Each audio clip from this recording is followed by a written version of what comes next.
This is the story of Caleb Foster and his wife Megan Foster. They had been married for 6 years, long enough for love to stop announcing itself and begin living quietly in the spaces between things. In the coffee left warming on the counter, in the side of the bed kept warm, in the small, wordless negotiations of two people sharing a life. But something had shifted in the past year, gradually and without ceremony, the way a house settles, not all at once, but in increments too small to name until the cracks appear in the walls. Caleb was a man who noticed things.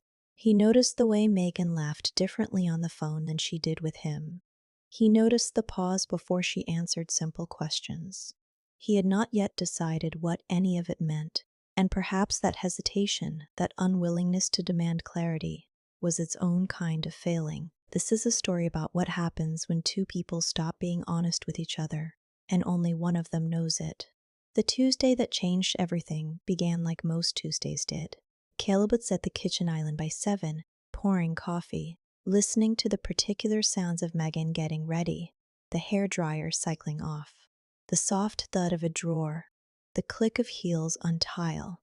He had a meeting at 9 and a report due by noon, and none of that felt especially relevant yet. What felt relevant was the angle of morning light coming through the window above the sink, and the way it made the kitchen look like something from a life he was still deciding whether he was living. "You're quiet," Megan said when she came in. She said it the way people say good morning, not really listening for a response. "Just thinking," Caleb said. She poured herself a half cup, checked her phone, set it face down on the counter. He noticed that, not in an accusatory way, just the way you notice a thing that has become a pattern. Megan Foster was 34, and she carried herself with the particular confidence of someone who had worked hard to become who she was. She'd built a small marketing consultancy from the ground up, had a client list she was proud of, kept her friendships close and her calendar full. She was not the kind of woman who needed permission for anything. Caleb had always admired that about her. Lately, though, the independence that had once felt like a compliment to his steadiness had begun to feel like a wall.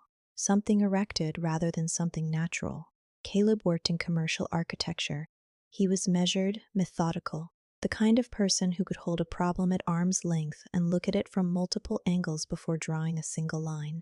His colleagues trusted him, his clients trusted him. He was good at waiting. That patience, which had once made him a gentle husband, had lately begun to curdle, not into anger, but into a quiet, accumulating uncertainty. They had a friend group they shared, loosely, mostly couples from Megan's world, her former business partner Dana, Dana's husband Rick, a few others who orbited them in the comfortable way of people who like each other well enough, but don't know each other quite deeply enough to be honest. They had dinner with Dana and Rick every few weeks, the kind of dinners that felt like maintenance rather than pleasure. That evening, Megan came home late, not unusually late, 40 minutes past when she'd said, which was within the margin she'd established without ever officially establishing it. Caleb was at the stove, something simple going, and he didn't check the clock when she walked in. He registered it the way you register weather. "Long day?" he asked. "Client thing ran over." She set her bag down. "Sorry, I should have texted." "It's fine. It was fine." That was the thing. It was always fine.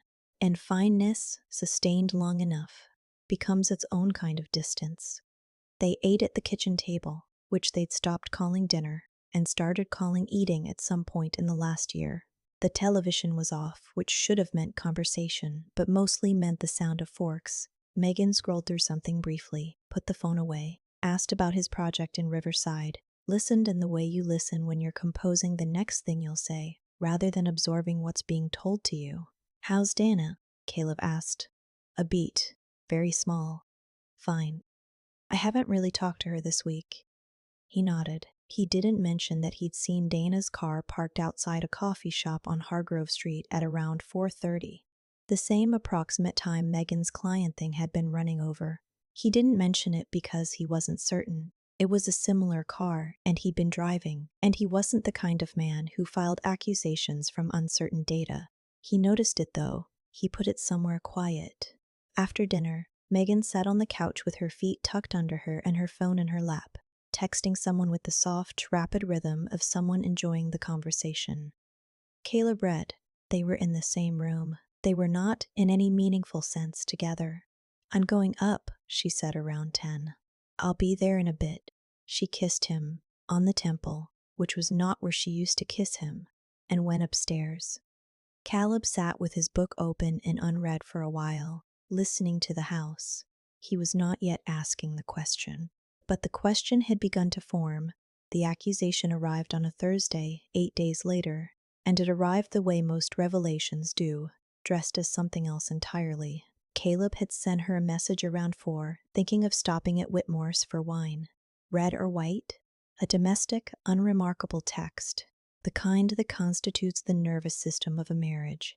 Small signals that say I'm still thinking of you without requiring anyone to say it directly. Megan called instead of texting back. He answered on the second ring. "Why are you checking up on me?" Her voice had that particular texture.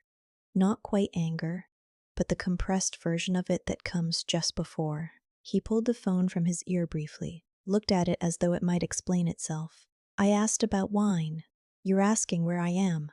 "I'm asking about wine, Megan." "You've been doing this," she said. "Checking in at weird times. Asking what I'm doing. It feels like tracking." Caleb stood in the parking structure beneath his office building, keys in his hand, and felt a specific kind of stillness come over him. Not the stillness of someone who has nothing to say. The stillness of someone who has suddenly seen something clearly and needs a moment to understand what he's looking at. "I've never tracked you," he said. "It feels like you are. Feelings aren't facts." A pause. He could hear traffic through her end. "Where are you right now?" he asked, not accusatorially. Genuinely, in the same neutral register he used when asking where a misplaced thing might be. Another pause. Longer. "Client meeting wrapped early. I'm in the parking lot." "Which client?" "Caleb." "I'm just asking." "This is exactly what I mean," she said. "This is exactly what I mean," she said. This interrogation energy. He hadn't raised his voice. He'd asked 2 questions. He filed that away too, the way a question had become interrogation, the way asking where she was had become tracking. The geometry of the conversation interested him in the way a structural anomaly interests an architect. Not alarming yet, but worth examining. "I'll get read," he said. "I'll see you at home." She hung up, and he stood there for a moment thinking about the sound of traffic through her phone, the particular resonance of it, open and ambient, not the flat acoustics of a parking structure. He drove home slowly. He wasn't angry. He was thinking. At home, while Megan showered, he sat at the kitchen island with his wine and let himself look at things plainly. She had accused him of tracking her. He had sent a text about wine. She had offered a location, the parking lot, before he'd asked for one. When someone tells you where they are without being asked, it's either affection or defense, and the call had not been affectionate. He thought about Dana's car. He thought about the texture of her laugh on the phone. He thought about the way she'd begun sleeping on her side of the bed with a few more inches between them. A drift so gradual that it had taken him weeks to map it. He was not the kind of man who opened his wife's phone. He wouldn't have known her passcode if he'd tried. They'd never been the kind of couple to share those, which had once felt like respect, and now occupied a more ambiguous space. What he did do was remember. He was very good at remembering. Over the next week, quietly, in the architecture of his ordinary days, he paid attention. Not surveillance, attention. The difference mattered to him. He noted when she said she'd be somewhere and cross-referenced it against the incidental evidence that accumulated around the edges of a shared life. A time-stamped receipt on the counter from a cafe she'd said she hadn't visited. A mention of a film she'd seen with a colleague that the colleague, mentioned casually in conversation, seemed not to know about. Nothing confirmed. Nothing conclusive. Just a structure that didn't quite bear weight.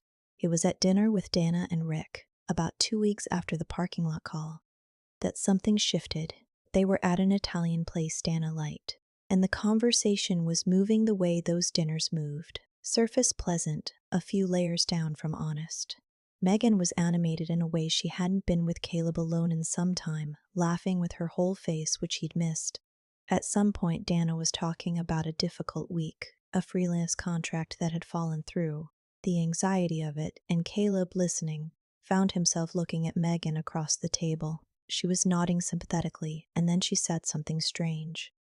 "I don't know," Megan said, with a sudden, odd pause in the flow of the conversation. "Maybe like this story, or subscribe or something." She blinked, as though surfacing from something. Dana frowned. "What?" Megan shook her head quickly, touched her wine glass. "Sorry, I don't know why I said that. I zoned out for a second." Rick and Dana moved on. Caleb watched Megan for a moment, the slight flush, the quick redirect, and said nothing. He filed it in the same quiet place he filed everything. The dinner ended warmly. In the car on the way home, Megan put her head back and closed her eyes, and Caleb drove, and neither of them spoke. And the silence was the same silence they always had now, the kind that has learned to pass for peace. The contradiction that undid things was not dramatic. It was barely anything at all. It was a Saturday in October, 3 weeks after the Italian dinner. Dana and Rick were over for drinks, an impromptu thing, which used to happen more often and lately had become an occasion. They were in the living room, relaxed. The kind of late afternoon gathering where the wine is open and the light is going amber, and it's easy to believe for a moment that things are fine. Megan was telling a story about a work event she'd attended, a branding conference in the city. 2 Thursdays ago, she was describing the venue, the speakers, a woman from Portland she'd had a long conversation with. "Oh, that Thursday," Dana said. "I texted you that afternoon. You never responded. I was in sessions all day," Megan said. "Didn't have my phone out much." "Right, that makes sense." Dana nodded. Caleb looked at the wine in his glass. That Thursday he knew, because he had a particular reason to remember it. He had stopped at a light on Mercer Street and seen Megan's car parked outside a wine bar called Aldgate, not at a conference center, not in a session, but at Aldgate at 3:40 in the afternoon, with enough certainty that he'd registered the license plate without meaning to, because his mind registered plates the way it registered architectural details, automatically, without effort. He hadn't brought it up. He had decided, somewhere over the preceding weeks, that he didn't want to confront an event. He wanted to understand a pattern. There was a difference, he said into the easy silence after Dana's comment. Which hotel was the conference at? The one on 5th or the new one down by the waterfront? Megan answered without hesitating. The Meridian. On 5th. She described the lobby briefly. She'd done her research, or she'd been there before, or she was very good at this. "Nice venue," Caleb said. The conversation moved on. He watched Megan for the remainder of the evening, not with suspicion telegraphed in his posture, just watched, and she was warm, present, exactly the version of herself she used to be with him, and the contrast landed somewhere below his sternum and settled there. After Dana and Rick left, Megan began tidying glasses in the kitchen, and Caleb stood in the doorway. "I saw your car on Mercer Street that Thursday," he said. "Around 3:40, outside Aldgate." She didn't drop anything. She didn't react loudly. She set a glass down and turned to face him, and he could see her running calculations, not whether to deny it, but which version of the truth to offer. "I stepped out," she said, "between sessions. For some air. I drove around. To Aldgate. I parked. I needed to think." "You were there for at least an hour," he said. He didn't know that with certainty, but her face confirmed it. She set the dish towel down. "What are you doing?" "I'm not doing anything," he said. "I'm just telling you what I saw. So now you are tracking me, Megan." His voice was very steady. "I drove past your parked car. That's not tracking." She looked at him for a long moment, and he could see it. Not guilt, exactly, but the exhaustion of having maintained something for a long time and feeling the structure begin to give. "I needed space," she said. "I've been feeling suffocated." "By what?" "By—" She stopped, started again. "By us. By the routine. I just needed an afternoon where I wasn't someone's wife." He heard that. He let it sit.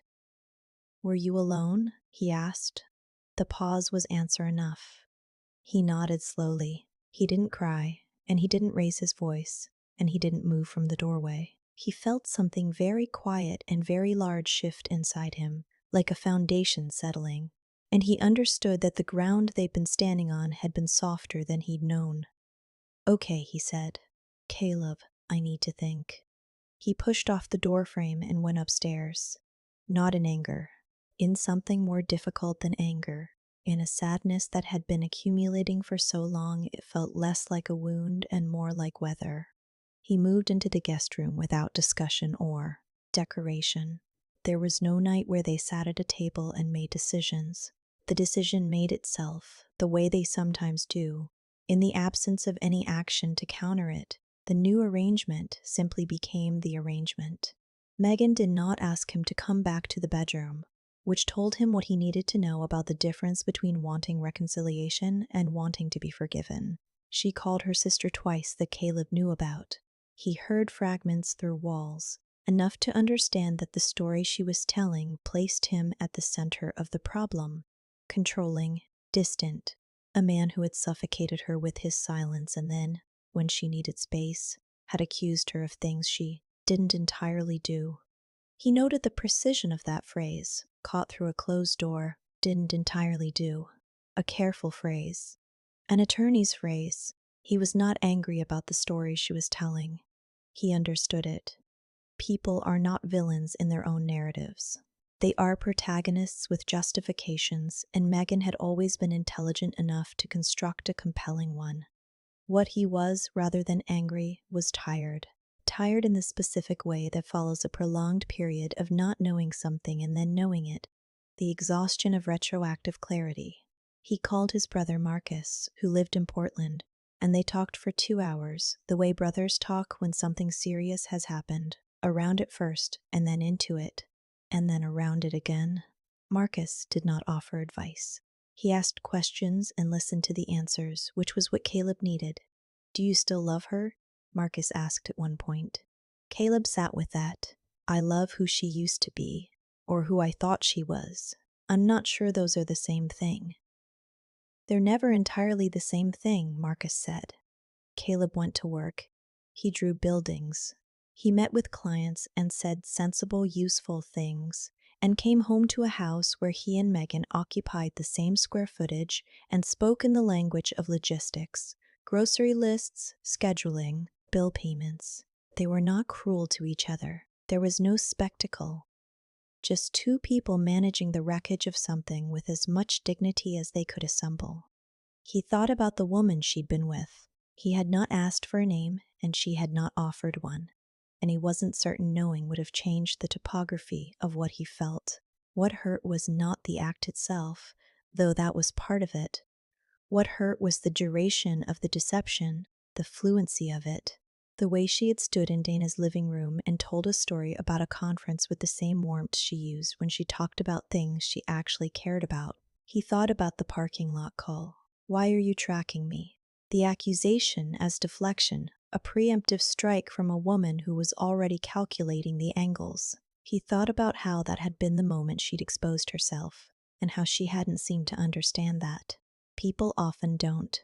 When you're managing a secret, your attention goes toward managing it, and you stop tracking the signals you're sending outward. In November, they went to a friend's birthday party together because not going would have required an explanation neither of them wanted to give. They stood in different rooms and occasionally converged to perform the ordinary choreography of a couple, and no one seemed to notice the difference, which was its own quiet devastation. Dana noticed. She found Caleb by the kitchen doorway and said, quietly, "Are you two okay?" "We're working through some things," he said.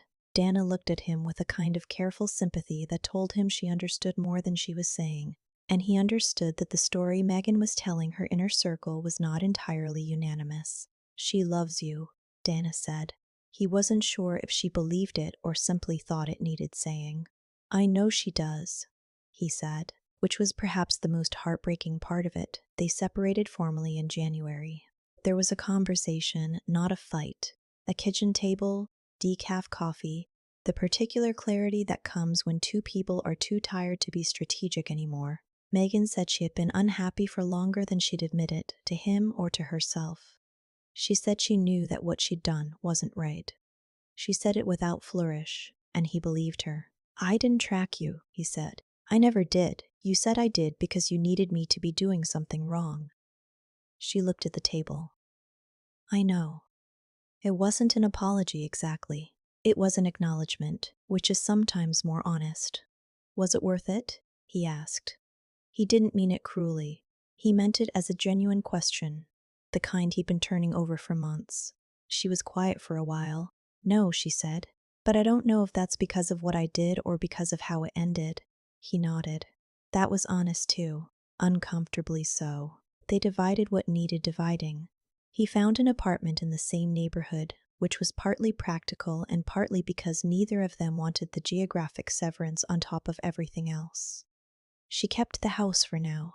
He took the books he cared about, and the coffee maker she'd always said was his anyway. On the last day he moved things out, she sat at the kitchen island and watched him carry boxes, and he could feel her watching, and he understood that she was archiving it, storing the image against something. At the door he stopped. "I noticed you, he said. "All of it, for years. I'm not sure if I ever told you enough." She pressed her lips together. Her eyes went bright, and she held it. "You noticed everything," she said. "That was never the problem." He wasn't sure what the problem had been exactly.